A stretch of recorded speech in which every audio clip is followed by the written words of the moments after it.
two niggas spoiling movies. Yeah. Brandon Collins, that's me, and Justin Brown for your movie needs. Medium popcorn. Woo! You haven't seen it, well, we're gonna spoil it. Spoil it in your face. That's your warning. So if you get pissed, it's all your fault. Woo-hoo. Woo-hoo.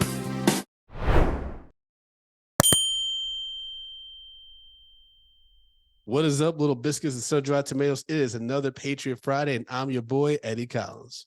Guys, this is Justin Brown. And we are Medium Popcorn Niggas spoiling movies. Spoiling the movie. And not spoiling the movie. It's a movie that most of y'all probably haven't seen. Well, maybe, you know, if it's on Max or something like that, you'll give it a gander. But to help us break this down is a longtime Medium Popcorn fan, Nerdy the Sensei, a.k.a. Curtis Boyd. How you doing, sir? I'm doing all right, guys. Doing all right. Just all right? What's happening? I mean, I'm pretty high, so I guess I'm doing better than all right. Yeah, man, that's a high off brother. life, baby. And weed. And weed. I will say get the life and weed. Yeah. You know, I will say like, I'm also on edible too. At first, I thought that Justin was going to partake with us, Curtis, because when he first got to my house, he's like, "Hey, man, can I get some water and a spoon?" And I'm like, "Oh shit, Justin's Justin's about to start." And I also crack. I also asked him for an open flame, so I get my glass dick ready. I was just like, whoever comes into somebody's house is like, "Can I get water and a spoon?" You're like, nigga, are you about to feed a bird? What do you do? No, you feed a bird out of your bare hand, Brandon. Why? I'm not gonna have no bird touch my hand. That's what you need. You need the nature. It grounds you. Gotta ground you. Exactly. Thank you. You ain't see fucking Snow White out there with fucking spoons and shit like that trying to catch birds. Hey, eat this little fucking grain off a spoon. No, it's a bare goddamn hand, Brandon. Listen, all I know is after COVID, nobody should be feeding any animal with their fucking palm of their hands. Okay, that's how we got into that situation the first goddamn place. Listen, nature shall provide, and sometimes it provides motherfuckers with death. There it is. There it is. There's the dark truth. The dark truth has come out. Speaking of truths, Curtis, we gotta know, man. We gotta know. You've been a long time fan. Why the fuck do you listen to us? This is crazy. That is a good question. I mean, that's what something that a friend of mine asked when I was like, "Hey, you should listen to this." They listened to one episode. I don't even know what episode. They're like, "So why do you listen to these guys?" I was like, "Man, they're hilarious, right?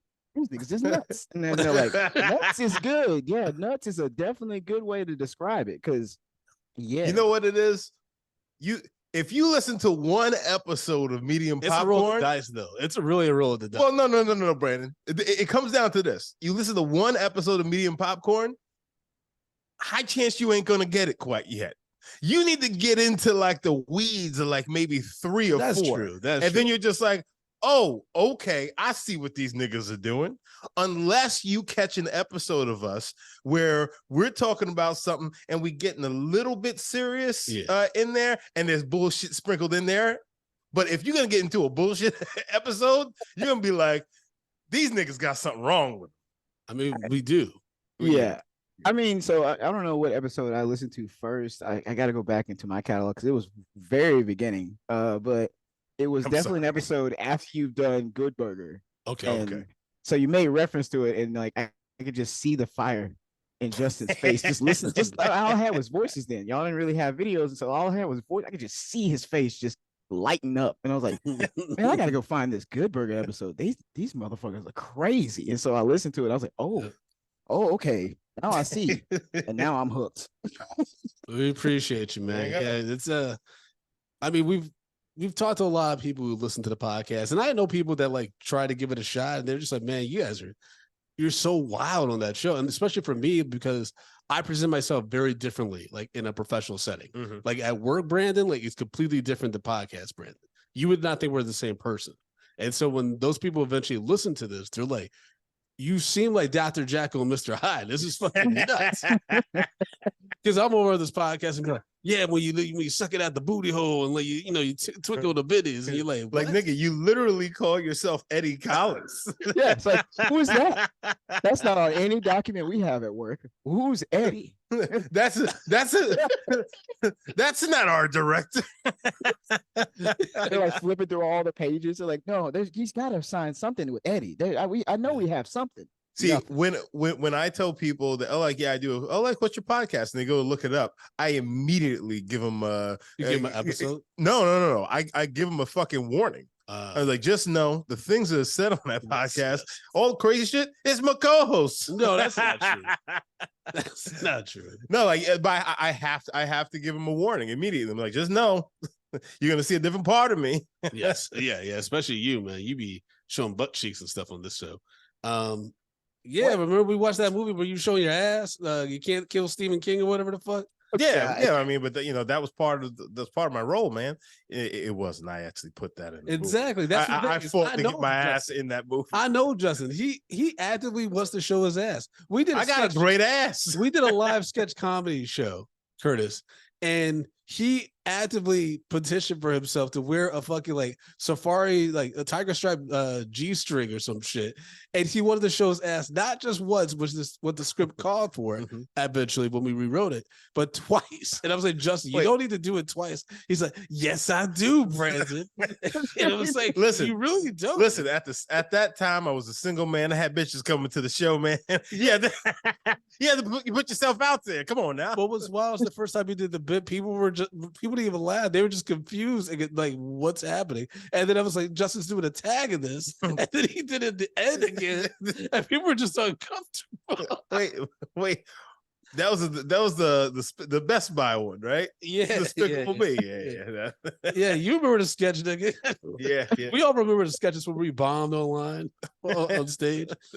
We're just like, oh man, fuck, there's 3 more minutes of this. Hey, when you gotta do what you gotta do to get a bitch's a preview, you know.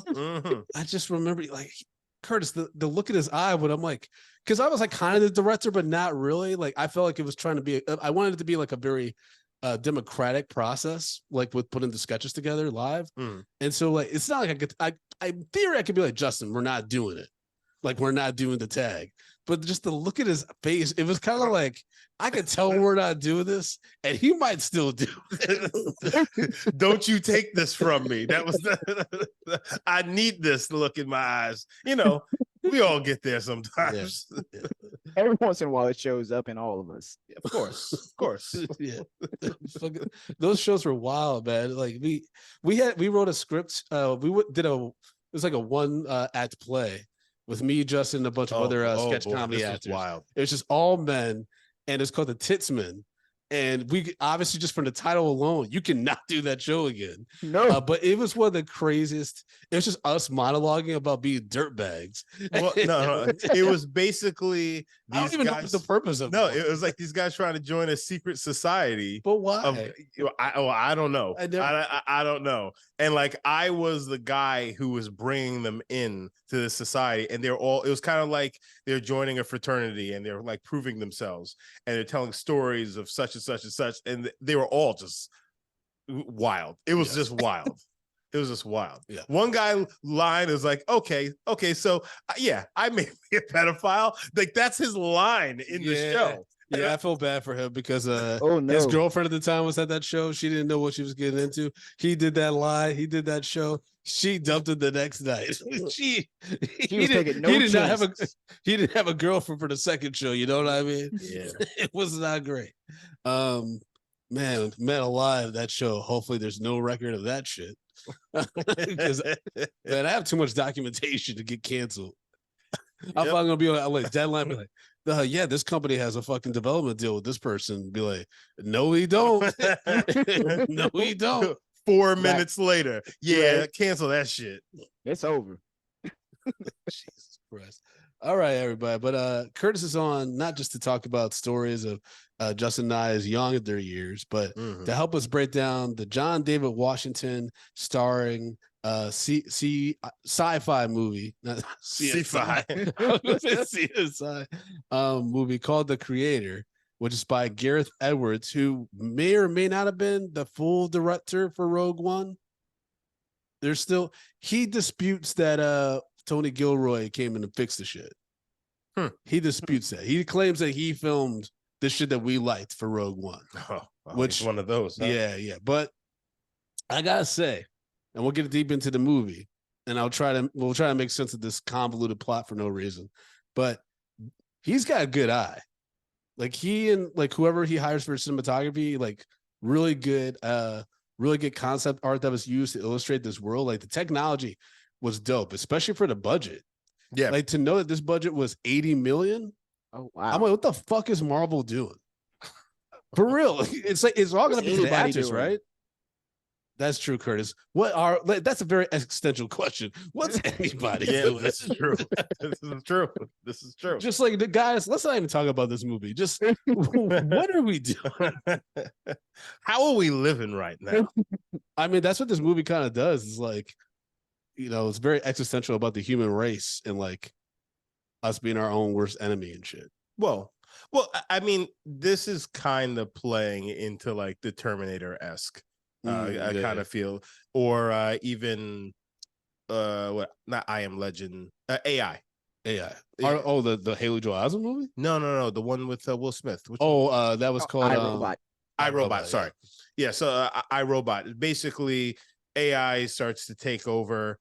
Well, it doesn't necessarily take over. AI does some bullshit. Yeah. And blows up fucking Los Angeles. Yeah. And detonates a weapon in Los Angeles, destroys completely Los Angeles, and they're like, "We're banning that shit. It's done. No more AI shit."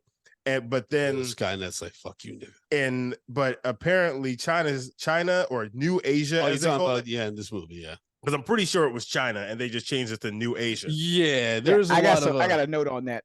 Yeah, there's a lot of Asian specific things that made me kind of be like, is this really problematic? Like it feels, because like when was the okay? So development began in 2019. That's still like not that long ago. No, but then 2020 happens, and they're just like, yeah, we just can't make fucking China the bad guy in this film. So it feels like they pivoted, just like New Asia. That was what kind of made it worse. Yeah, it kind of made it more offensive by doing that. Yeah, so basically, I think it was basically saying this is like, okay, so in China they don't care, they're still making these things, and I'm just gonna call it what it is. So we just call it China. China doesn't care, and they're still gonna make these things. So it's like, well, we find them, we gonna kill them. We don't care where it's at. Yeah, and that's basically. It's a hunt to kill the big AI creators around the world. And this is co-written by Gareth Edwards and Chris Weitz, who was he got his claim to fame by co-writing and directing American Pie. Wow. Yeah, and now he's doing this shit. And I think he did he took another popular movie. He co-wrote Rogue One as well. Oh. So, you can start out with a small like buddy sex comedy and end up writing a Star Wars movie. Yeah. That's.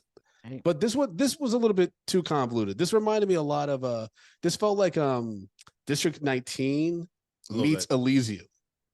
You know what I mean? Like Elysium, but it's about the same creator. Like that's when you were like, oh, was District 19 like his one like perfecta like of everything working together?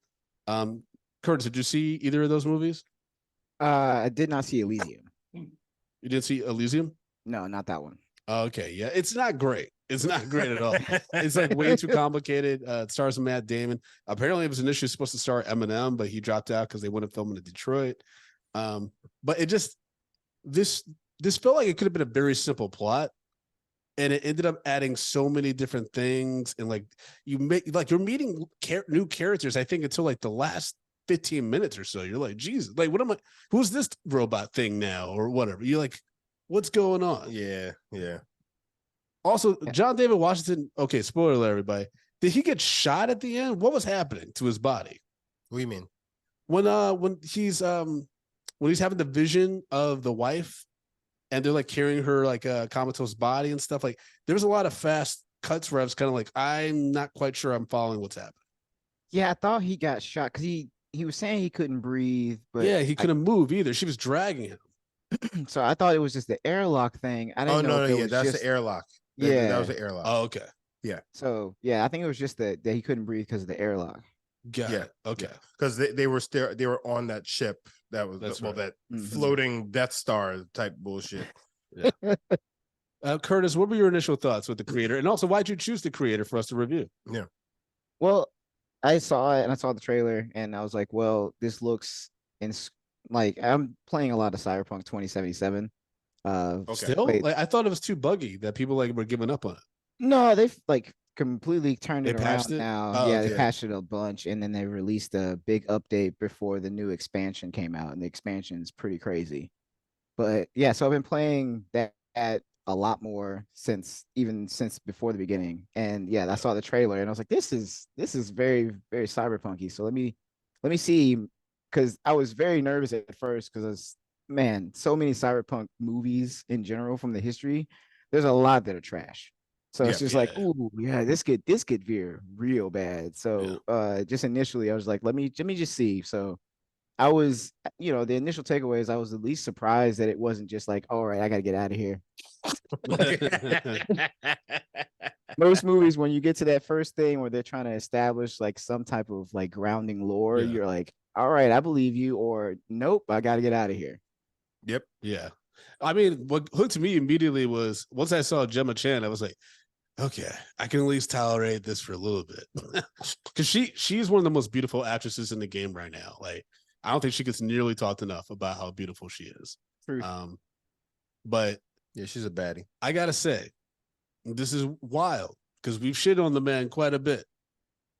This is John David Washington's best performance. Oh, Yeah, he did his thing in this. I thought like it was so like for me, this is finally me, and this includes Black Klansman. This is me finally being like, okay, this could be his lane, like this kind of complicated, conflicted character. This could be his thing. Mm-hmm. And that's a little bit different than what his dad usually does, but also allows him to be distinctive enough where he's making some creative choices now. Yeah. You know what I mean? No, I agree because, and I love to call John David Washington the Woodman. Yes. But like this is one of the first films where I'm just like, wait a second, is he starting to become a little limber? He does feel a lot more comfortable in his body, in his performance in this film, which I listen, as much as I hate on niggas, I do want to see them succeed. I do want to see niggas succeed. Yeah. And like, after a while of shitting on this guy and to actually see him starting to come out of, the stuff that I, really jump on him about, like, it's good to see him getting to that point where I feel like, all right, I think he's starting to be more comfortable in his acting, and he's kind of coming into himself. But with that being said, also there were times where I did very much hear Denzel. Like you could close your eyes and you could hear Denzel in some scenes, but obviously as his son, so you can't help that. Yeah, you can't help that. But I think that's a good thing because that's showing that he's finally starting to become more comfortable in front of the camera. Yeah, absolutely. And I think he benefited from having a charming actress, with him that kind of like softened him up a little bit, show a little bit more of his humanity, because he's always kind of like yelling at like his female co-star or something like that. It's never like it's never like a sweet romantic relationship. You know what I mean? Black Klansman, all he did was like kind of yell at the what's her name? Old girl from fucking Spider-Man. The one Malcolm and Marie. It's just an hour and a half of them fighting. That was not Black Klansman. It's just insane. So I'm just like, okay, he's doing something at least. Unfortunately, it's in a movie that not many people saw. That's a little bit too long. It's 2 hours and 13 minutes, I believe. Yep. Yes, it is. And it felt like it had 2, maybe even 3 opportunities to end earlier. You know what I mean? I was like, you could have ended there. Oh, they're still going? Okay. They could have ended there. Okay, well, all right, we're still in the game. Let's go. Still got a journey to go on, apparently. Okay, we're still not at the finish line. Wait, is this the bad guy? No, that's not the bad guy. Okay, no. This did for me, this did harken back. Like this is a really random reference, but this did harken back a feeling that I had when I saw, because it's about him finding this robot girl. He doesn't know yet that he might have a connection with her. Trying to get her to safety, and so because also we find out that she's so powerful. In theory, she could she is a weapon that could destroy humanity, basically. Right? Mm-hmm. Yeah. But he's trying to protect her, and shit. What was I gonna say? Fuck. Oh, and the AI robot thing was played by Madeline Yuna Voyes. And she also knows Alfie, Alpha O. Yeah. And I think that child actor, I think she did a great job. Great job. Yeah, did a great job. Yeah, it's just man, I'm blanking on what I was gonna say. It's gonna be profound too. Oh man. It's gonna change lives and shit. Definitely wasn't. I don't believe you. But it's a very what I was going to say is it's about an adult trying to protect the child and help them get to trying to help each other survive their circumstances. But and it reminded me a lot of Huck Finn. Okay. Because I remember when I saw that movie, when it's Elijah Wood in the 90s. Stay with me for a second. Mm-hmm. I'm here. I'm here for somebody called Nigga Jim. Go on. But it was a very intense movie, like from the beginning. Like you open with Huck Finn, like getting the shit beat out of him, right? And then he's like trying to help the slave get the freedom, right? And then it's like everyone helping them dies. Like mad people died in that Disney movie. And that's how this felt. Like it felt like everyone they encountered fucking died. Like, you know what I mean? It was like, hey, we just met this nice couple. And, oh, they're helping us. Boom, they're blown up. Oh, we've just met this really kind of weird, sexy Asian cyborg thing. Oh, that thing's fucked up. Like, and they were reviving people just to get their memory. They're like, oh, my wife. They're like, hey, we just need your memory, man. You already did. I was like, this movie cold as ice. This thing, what is happening? This movie was fucked up. And it reminded me of 8-year-old Brandon. After we saw Huck Finn, I looked at my mom. I was like, that movie was wild. Life ain't fair, nigga. Your mama looked at you. Sad. Life ain't fair. Yeah. Mom looked at you like, hey, it's over. It's over. Them innocent days are over. But you know what? If you really think about it, when somebody has a quote unquote mission, you know what I'm saying? Like very much in this film, by helping somebody with a mission, which is as grand as the mission that they're going on, you're basically signing a contract to where you have to be willing to give your life for the greater good. So like all the people around them are the people who are most likely going to get it. Well, listen. Like, no, but if you watch any of these movies, men, essentially. Yeah, no, but if you watch any of these kinds of movies, the people who are on that mission, one of them is going to get it at the end. Yeah, I mean, Children of Men. Now, I still remember being, and that's what's wild is because you've accepted that. But I think my like hopeful fucking Disney princess ass wants everything to end up nice and shit. That's the Michigan in you. Because because I'd be like, why can't they survive? I remember being sad as hell when Clive Owen dies at the end of Children of Men. I'm like, man, why couldn't he make it? It's like he wasn't meant to. This was the job. Yeah. Yeah. Oh man. Why couldn't John David Washington make it? He already was missing 2 limbs. Let him live. You know what? With his robot daughter. You know what's crazy, man? I feel like watching so many like movies, over the years, and like everybody's character. I mean, everybody's favorite a lot of times is like that funny guy who like breaks all the tension and things like that in a lot of films. But we all know they are going to kill that nigga to bring some emotional toll to this film. Yeah. And that's so a part of me in my life, I've always thought it's just like, yeah, man, I'm going to go out there. I'm going to try to make people laugh. But I don't know if I can be too funny because I don't want to be that nigga that gets taken out midway. I need to see this through. I'll definitely know you're the one to die if we get in like a plane crash together and it's like me, you, and a few other survivors, and then you start saying, "We go die." Like, you start talking in slavish voice and shit. I'll be like, "Well, Justin trying to be funny, so that means that nigga dead." Yeah, the guy who's trying to hold y'all together with comedy. Oh, that nigga's the clock is ticking. The clock is ticking, nigga. What you gotta do is you gotta rate it by how Negro it sounds. If it sounds that's true. When you That's start true. getting into Negro spiritual, like that type of Oh, tone, Jesus. we know we about to die. That guy. Wait. It also depends on how hot your star burns at that point, because Busta Rhymes, he made it in that fucking Friday Halloween film movie, yeah. Yeah, he made it all the way He's through. like, trick or treat, motherfucker. When a nigga starts fucking gets into a Bruce Lee battle with Michael Myers, I'm just like, okay, so now we're going crazy land. That nigga survived. Yeah, that was really crazy, man. Yeah. Like, that's what Halloween, like, they already done some wackadoo shit, but they really jumped the shark with that one. Yeah. Now imagine. So that Robbie Zombie had to take over. He's like, I know we had this dreadhead in here fighting Mike Myers last time. No more. No more. We're making it ultra white now. The Negro won't be able to defeat us now. I think one of the first people he kills is the black guy. Yeah, they had to make up for it. Yeah, They had to make up for it.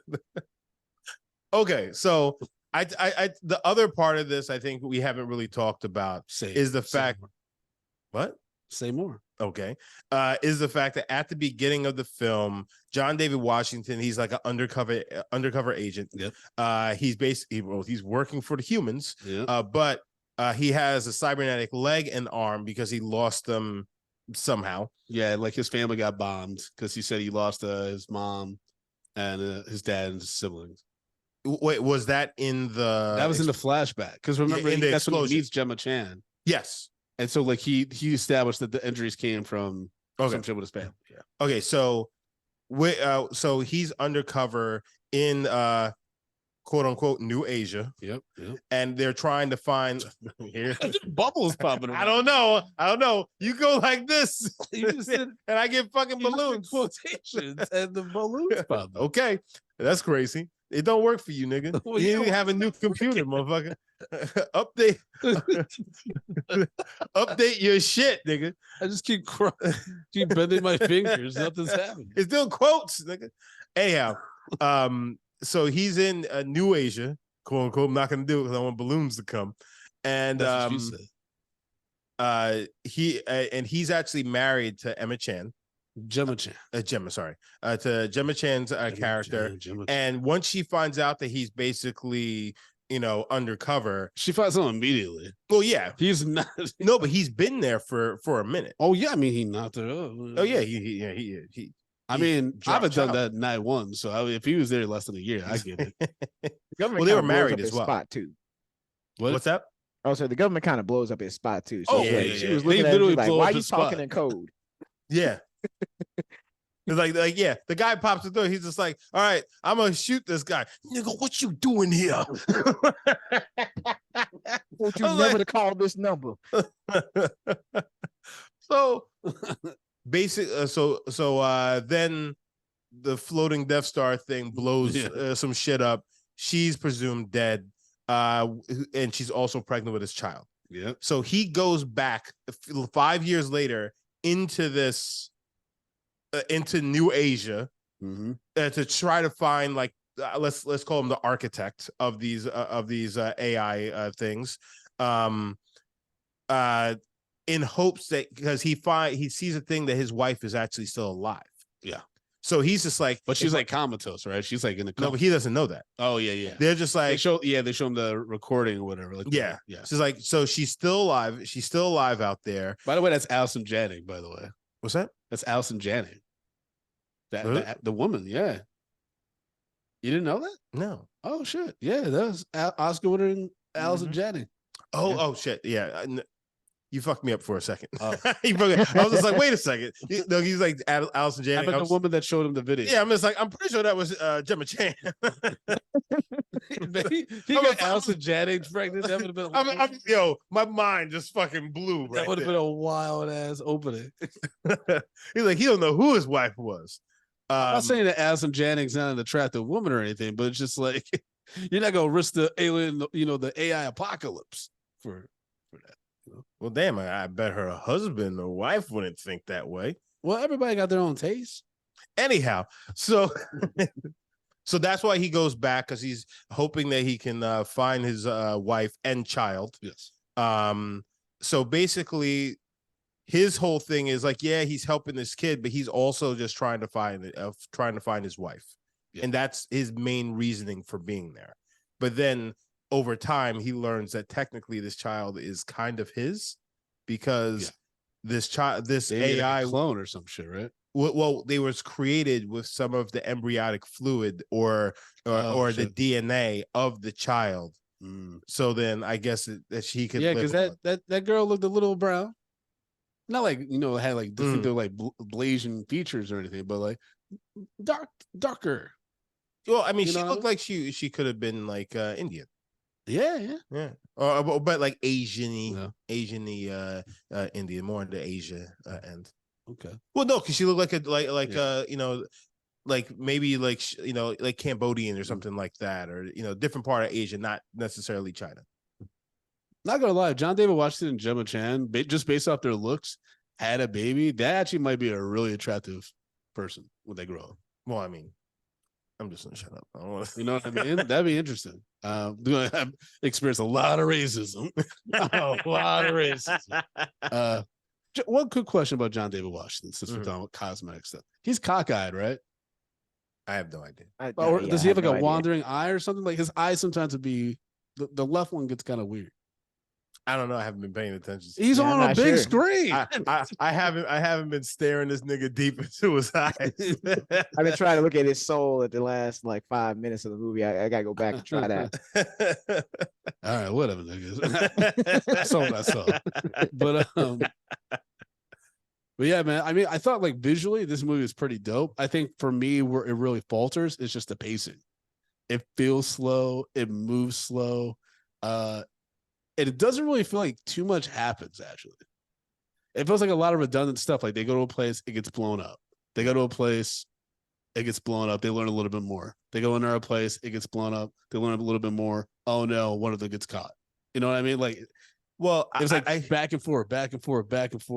I guess, but that's like, Curtis, I'll ask you to speak to this a little bit. Like, what did you think about that? The Death Star thing floating around?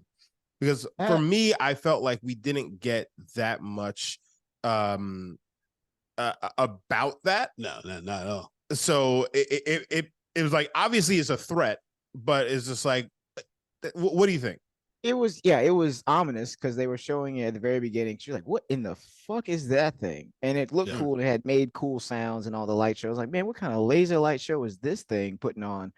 But other than that, though, it was just something that was ominous in the background. Like you didn't really think anything specific about it. Like at least with the Death Star, you knew why it was dangerous, like and why they wanted to keep having it. This thing, it was just like mankind's last resort and their biggest weapon. And they kept fucking things up with it, but that's the only thing we got is that mankind doesn't want to lose this ultimate weapon. And I mean, who wouldn't if you already have it? So that's all we got from like the human side of that whole argument. Is like, oh yeah, we already got this big fucking weapon that we've been, decimating villages with, but that's the war because we keep trying to do this. And then the AI is like, we actually have something that's going to stop that whole thing so we can live peacefully. So that's all we really got out of that. So it was kind of weird knowing that like the Death Star that could be in orbit everywhere was just not really discussed. Yeah. That's what I found kind of weird about that. Is because it played such a big part. Yeah. But then, even when we get on it, it's just like, oh yeah, there's a fucking like farm on here. There's all of this stuff on there. It's just like, why didn't we get more of an idea of what that thing actually was? Why it was so important outside of the fucking nukes that it was dropping on niggas. It was just like, why is this thing, so coveted? Yeah, they're also doing AR research in it where the US had already said that they like banned and stopped doing any of that stuff. So like, why is there a whole like AR research wing on that thing if they were banning all that shit? So yeah, you're right. There's a lot that was going on in that thing that wasn't just a nuke place where they manufactured the bombs and dropped them. It was like something else was going on up there. I wonder if it's though because in this futuristic world, it posits that no one really asks questions, especially on like the authority side, right? Like, so would people have the will to be like, hey, what the fuck is that? If they're not a part of that, you know what I mean? Well, or is it not necessarily like no one wants to ask questions, but after something like basically the Los Angeles 9/11 of the entire city just being destroyed, people's like, I don't need to know. Yeah. Get rid of anything that's AI because we don't want that thing to happen, because now everyone's driven by fear. And now they're basically give full disclosure, like, yo, do whatever the fuck you need to do. You need to kill these niggas. We need to get them the fuck up out of here. Right. It creates that smoke screen so that way that you can do whatever behind the screen, but to anybody else on the other side, they're just like, oh yeah, that's the thing we want you to do. And behind the screens are like, yeah, we're also making AI over here, even though we told y'all we weren't. Yep. Yep. What gives you gentlemen fear? What makes you fearful? Oh, here's the weed. Go ahead, Curtis.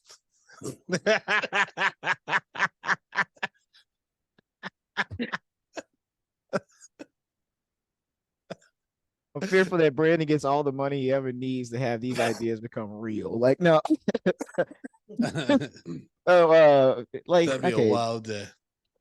I actually think I would probably have pretty tame ideas once money's involved. I'm like, I am fascinated. I have always been for a long time with like the cyberpunk genre. So that's another reason why I was drawn to this. But that's also is it's plausible fantasy in a way where it's like it's not too distant from our own. It's always kind of grounded with humans. So it's like, all right, we will and have tried some crazy shit before. So there's no limit to how many fucked up things humans can come up with and then try to market. So I'm always into that as a fear. So it's like, what other things have we not come up with that are also just as bad as we've already done, that it's just going to become marketed and then become like mass produced and just we have everywhere. The guns is a one thing, but like, what else can we have?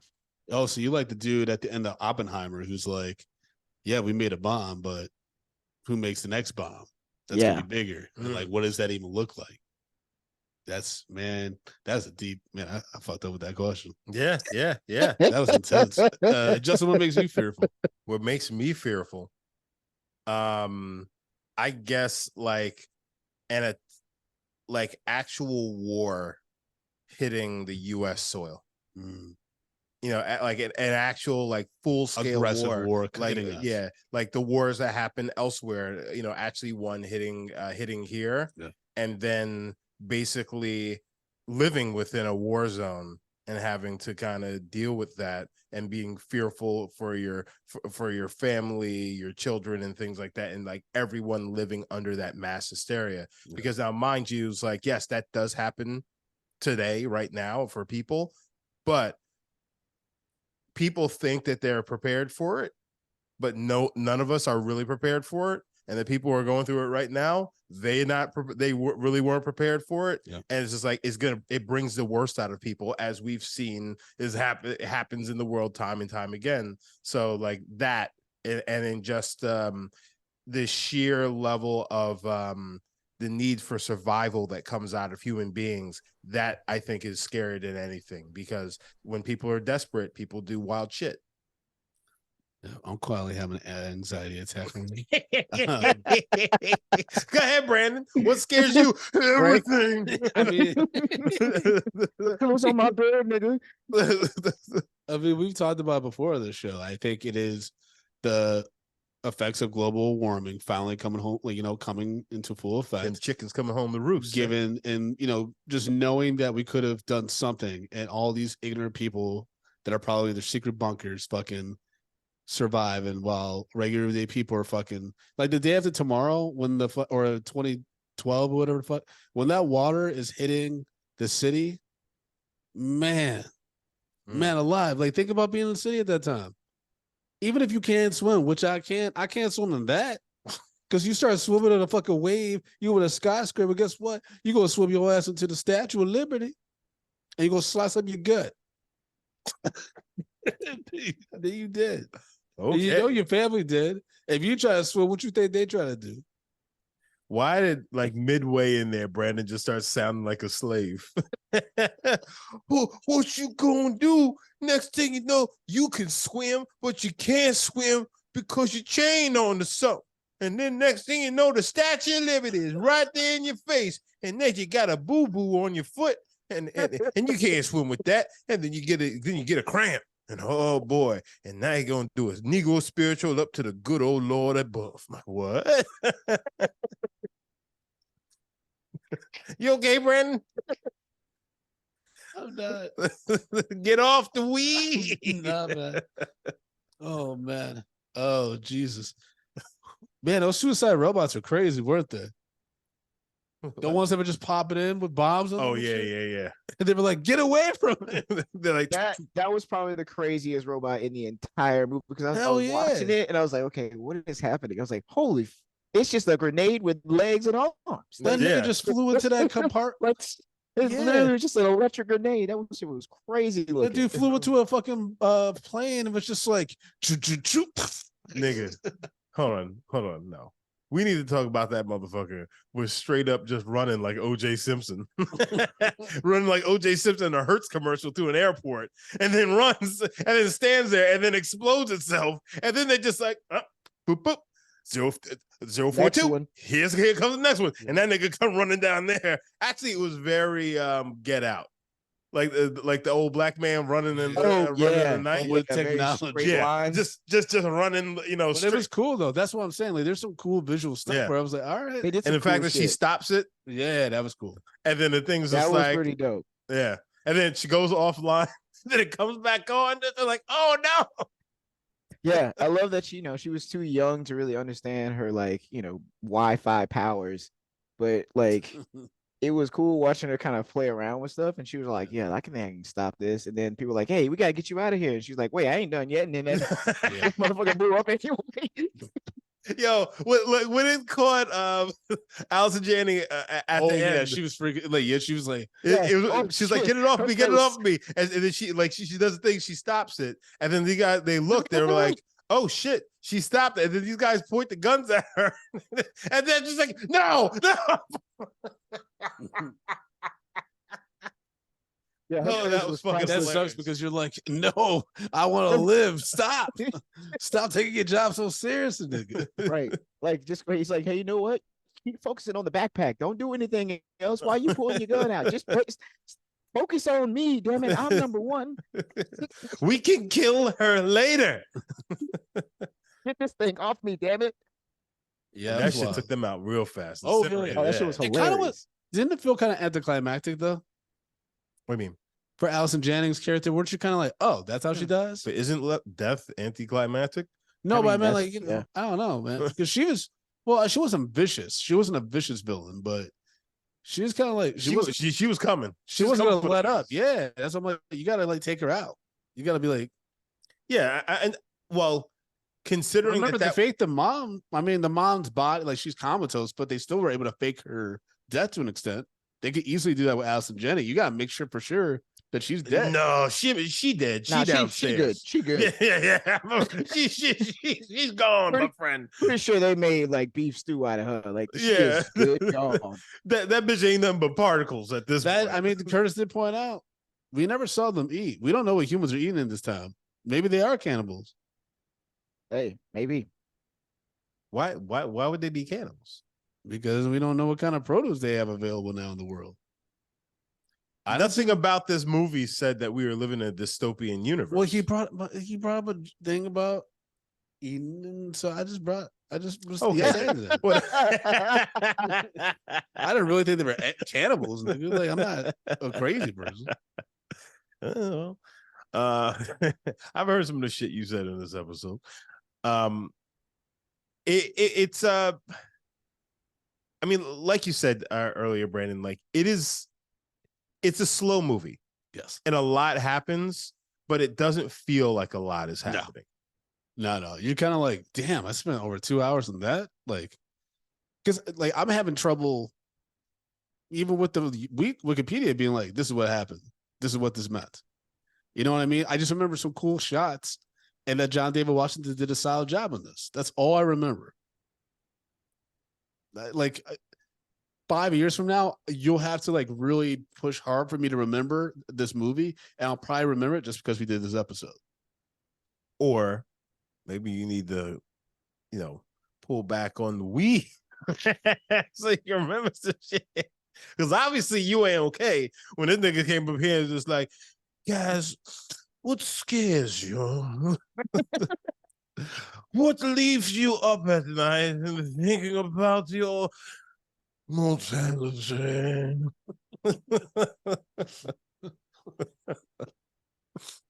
Well, yeah. I mean, Curtis, I hope this is what you hope this episode would be, because the creator that's a because you saw this movie before you suggested it, right? Or before you chose it. The trailer, and then I was like, you know what? I'm gonna just suggest it. I'm gonna say, hey, you know what? I'm gonna go ahead and say I'm gonna Okay. watch this. Okay. But it's Got not. It okay. All right. I'll say it like this. There were some moments that were kind of dope that moved. Like the moments that were action packed were actually pretty dope. But like you guys saying Yeah. that it was so long, there were like the moments that they were trying to like get sweeping shots and then like also try to get like I guess some grounding, some humanity in different areas was just like, okay, y'all could have tightened that up and got back to some more of this action. But the cool, like I was cool doing like when they got him back in, my brain was thinking like this feels like a ruse, like the US government is gonna find you in a pool. It's like, hey man, we need you to get back on that mission. And he was like, nah, and they're like, we found your wife. And he's like, all right. And he's like, wait, hold up, where's the transition for that? Yeah. So Also, like, that pool was very Minority Report. I was like, what's going on in this pool? Like, what's happened? How'd I find you? So like all that happened, and then after that, I was like, what's really cyberpunk is that we got very little information. He said yes to this weird, fucked up op, and he goes out, and then he goes to shit. And I was like, yeah, immediately. This is exactly the cyberpunk stuff that I was expecting. Like, this has just gone to complete shit. And then who's there to blame? He's like, well, if you don't come back, you don't come back. Good luck. And it's just like, well, how did you say that this man? I just don't understand how he said yes, other than he's seeing his wife. Like that grief would have been enough. I'd be like, nah, man, I lost a kid. I lost all that. Well, I mean, but we actually did get that though. Yeah, he did. That's what he said. He was just like, I lost my wife, I lost my kid on the same fucking night, and y'all fucked me. Like, why would I go back then? Just like, but that bitch still there. He like, oh, God damn it. Okay. which is weird, but if you're somebody who is grieving and still isn't over that grief, it has nightly dreams about it, maybe you would sign up for something like that if it's your opportunity. Because if you don't go and they find her, they for sure putting bullets up in her. Well, they're gonna kill her no matter what. For me, I'd be like, all right, I got the whole time figuring out how am I gonna get us out of this. Because they're clearly trying to track her for a reason, which means they're trying to use me to find her to finally kill her. Especially since they were like, she is the main target the whole time. Yeah. Right. And so for me, I'd be like, I'll do it, but I also need financial guarantee, like all this money deposited here. I make sure that gets sent to whoever the fuck I care about at this point. Right. Like, cause it's essentially a suicide mission, kind of. Like it's maybe 50-50 you're coming back alive, let alone with your partner, right? So it's like you gotta secure the bag and secure whoever the fuck you're around. They did hint that pretty much he's isolated.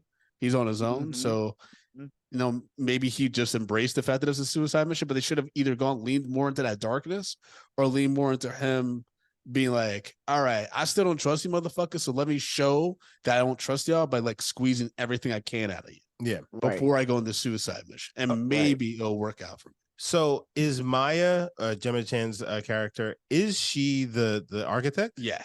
Okay, so she definitely was the architect. Yeah, they said she's the daughter of the main dude, but then she essentially inherited the title. Right. She took it over after he died. Gotcha. Okay. So so she was definitely gonna get it one way or another. Yeah, that's the whole. Yeah. That's why they wanted to kill her and the daughter.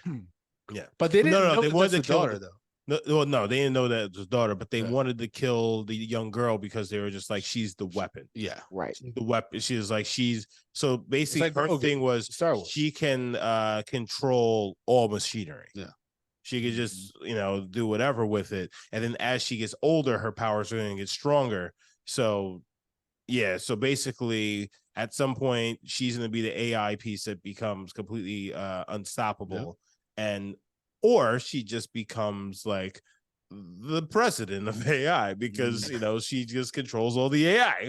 Well, that's the thing is like, also like, I think when it comes to these like super beings or like these AI robots and shit, people got to start asking, like, I think like in these movies, they got to start reflecting Americans really asking, is this worth ruffling these feathers or should we just submit? You know what I mean? Like, how much do we want to fight and already lose moral lives, and we're already going to lose because this nigga is a super being, or she has the ability to control everything. Like I think about that movie Brightburn, and it's like, do you really fight against this kid because no one's going to beat him? You know what I mean? Yeah, but you also got to realize that we live in a space that is based off of power and control. Yeah, true. And I mean, yeah, power and survival. No, power and control. It's not survival, it's control. So, and they've been in control, and they've had the ultimate untapped power for a very long time. So when somebody has that kind of power, are they willing to ever give that up?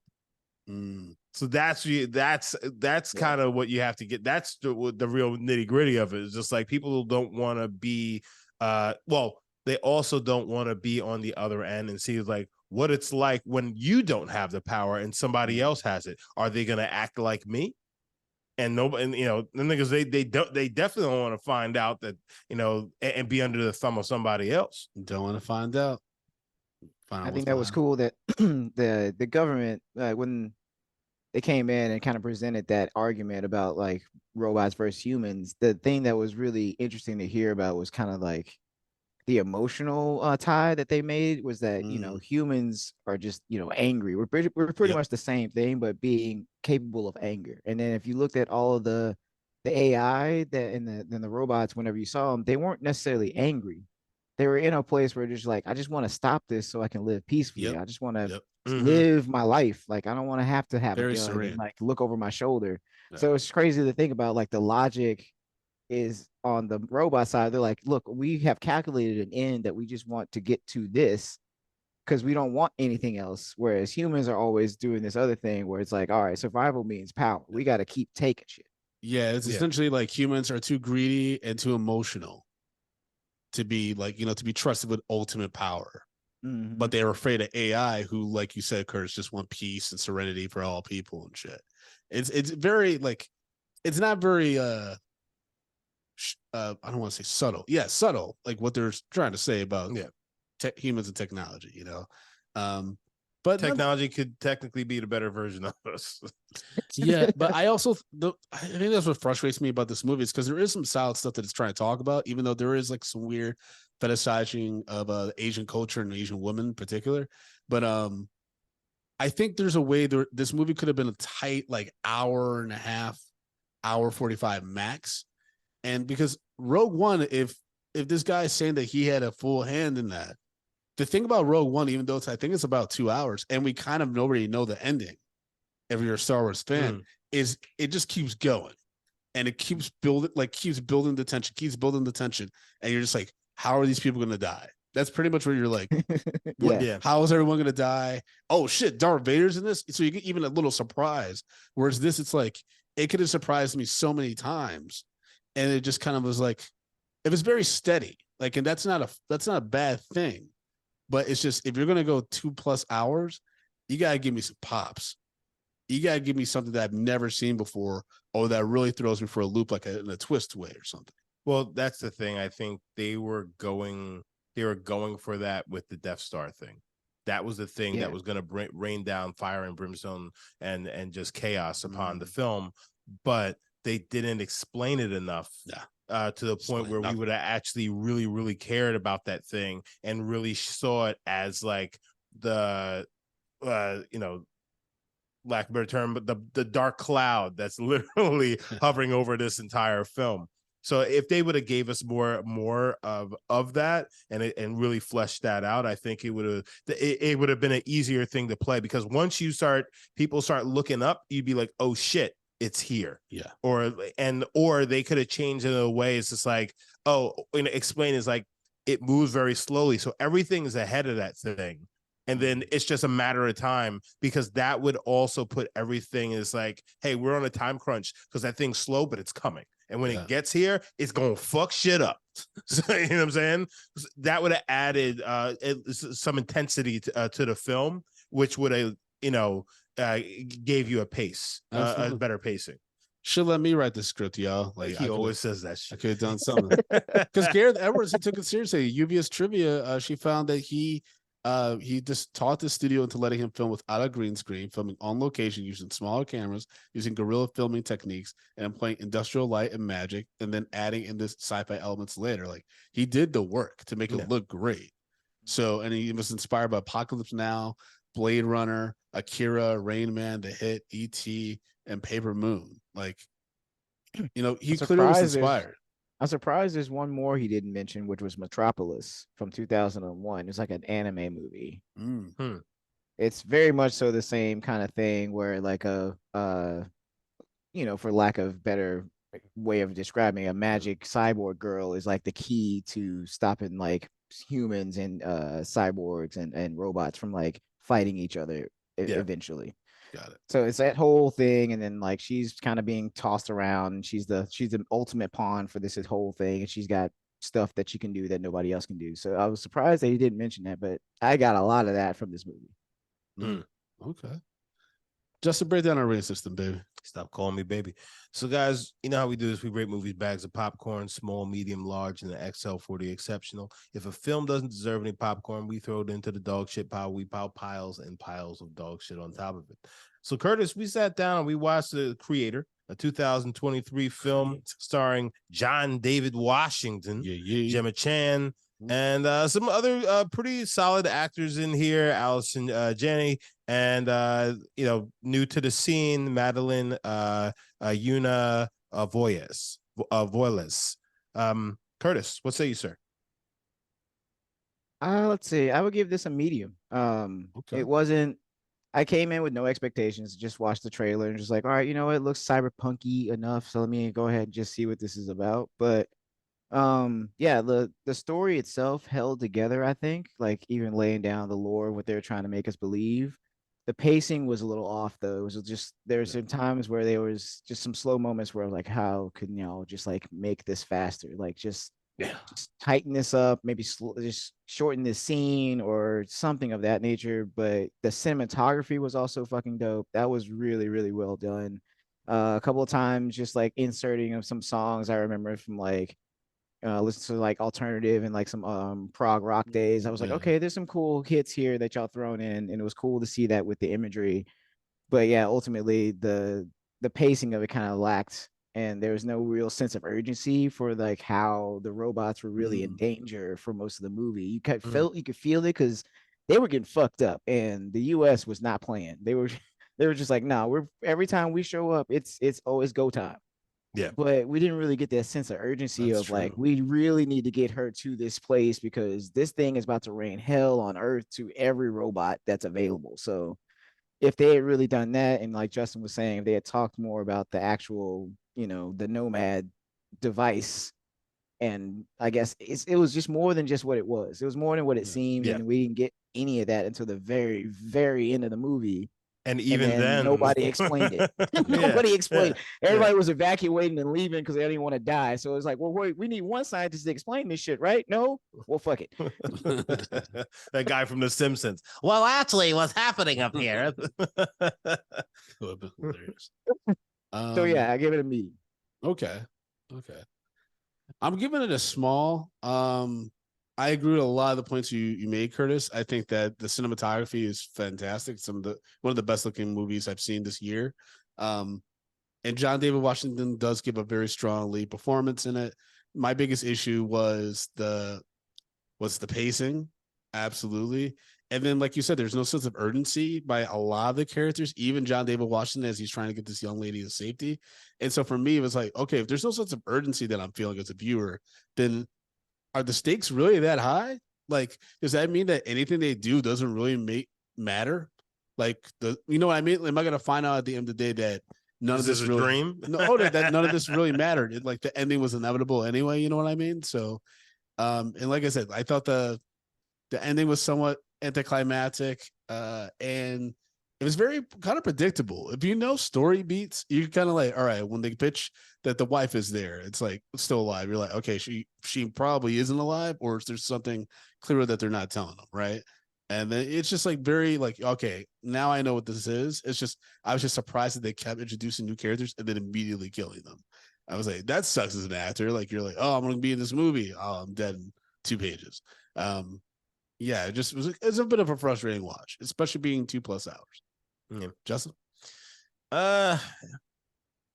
It's crazy because I'm in between the small and the medium, because I did like the film. Yeah. But the pacing is off, and to everything that Curtis said, it's like valid, and the things that you say are absolutely valid as well. But I do feel like a lot of those emotional beats that they were hitting or trying to hit throughout the movie is like they either nailed it or they didn't. And that's and that's why it's like kind of in a flux area, because you were throughout as you're watching the film, you're just like, all right, we're here, we're doing this, and then all of a sudden this falls flat, but this part hits so hard, so like I guess in that sense I'll give it a small, because if they were a little bit, even though just a little bit more consistent with some of the characterizations, and like and just giving a little bit more to our fucking the Nomad, the Death Star, it would have just turned it up just a little bit, which would have then more context, would have gave it more of an emotional bearing to the film. Emotional bearings. Don't we all want that? Curtis, thank you so much for being a super fan and joining us for this episode of The Creator. Always good to have a super fan and patriot on the show, and so please tell the people how they can follow you if you wish for them to do so, and just plug whatever you need to. Cool. Yeah, I mean, thanks for having me, guys. I mean, it's always a pleasure listening to you guys do all these crazy ass reviews, so I'm always happy to try to join in whenever it's like a chance for me to join in. Yeah, if anybody wants to just find me online on the socials, anywhere like Discord, Instagram is Nerdy the Sensei. I got a video game photography and Instagram as well at Stolen Satori. So if you want to see some shit, there you when go. I'm just playing some video games, mostly Cyberpunk, but I've taken some pictures and thrown them up there. And if you want to support me, I got another Instagram that you can check out.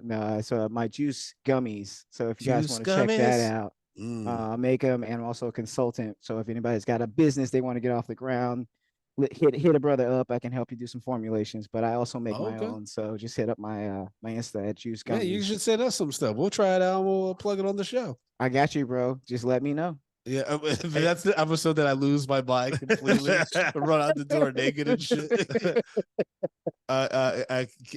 If you'd like, maybe we could help support your business by making a nice jingle for you.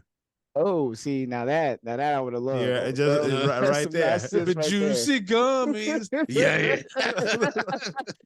Well, juice gummies, you are on your ass. I don't know. What? No, you put you on your ass because the gummies. Oh, okay. I thought you said you are your ass. I was like, yeah. Juice is in your ass, Brandon. That's what I was saying. Just keep Brandon from saying butthole on the jingle, then we're good. All right. Well, y'all know. Speaking of, y'all know that you can follow me on all the socials at Frodo_Blackens. You can follow the show at Medium P Podcast and all social media platforms. Be sure to go to mediumpopcorn.com for all your popcorn needs. Be sure to subscribe to your favorite podcast application and leave a 5-star review. We will read it on the show. People have been posting 5-star reviews on Apple Podcasts, but not leaving an actual review. So try to change that up so we can read some stuff. And Justin, if people will support the show financially as well as follow you, what can they do, my brother? I'm going to tell you what you could do. Take yourself over to patreon.com/medium popcorn. We have $2, $5, $10, and $15 packages on there. We have the rant. What am I watching? Tati's take, and we have so many bonus episodes and so much content on there, as well as our back content. If you love this show, if you even mildly enjoy this show, Patreon is where you need to go, because it will take you to a never level. Take you right up there. Okay, I was really worried about that. You thought that I lost myself? Take it to a hoe. I was like, just Jesus Lord. We selling ass on the podcast. You can't do it. You can't do false advertising. But guys, if you want to follow me, Jay Brown did it on the socials. That's right. He did it on the socials and he did it on this podcast. But again, patreon.com/mediapopcorn. And if you're listening to this on the day of release, which is likely Wednesday, November 22nd. Join us for our Zoom movie nights. The 1st one in a long, long time. We're watching Good Burger 2. We're reviewing it live. It's gonna be fucking nuts. You know, it's the sequel to the classic episode of this podcast. Yeah. The podcast episode that changed our trajectory, where we went from having almost 100 listens to thousands, and now we're at tens of thousands. So come and be a part of history, baby. All right, y'all. No. All right. We'll talk to y'all soon. Curtis, thank you again so much for joining us. We Always really a pleasure, brother. Thanks for having me, guys. Peace out, Peace. world. And what makes you scared?